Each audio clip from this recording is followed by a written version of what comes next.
Is Filmora still the absolute best video editor for beginners? Or has it become too complicated with all its new AI features? Let's find out. Hey everyone, today we're looking at Wondershare Filmora. If you've ever wanted to make professional-looking videos without spending months learning complex software, Filmora has always been a top recommendation. But with the release of Filmora 15, they've gone all in on artificial intelligence. So what can it actually do? Filmora works across desktop, Mac, mobile, and iPad, keeping your workflow connected. The biggest updates are in the AI department.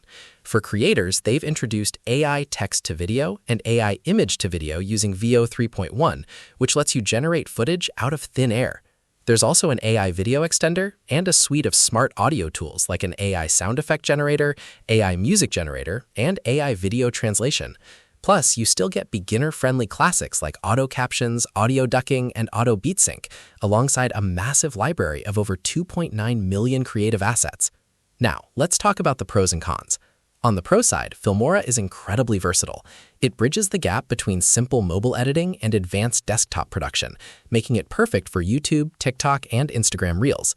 The AI features mean you can automate tedious tasks like captioning, generating background music, or cutting out silence. For the cons, we want to be completely transparent. Our current research database doesn't have external user reviews configured for this version yet.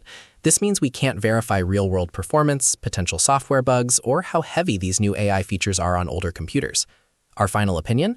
If you are a beginner creator looking for a one-stop shop that grows with you, Filmora's massive feature set and advanced AI tools make it incredibly hard to beat.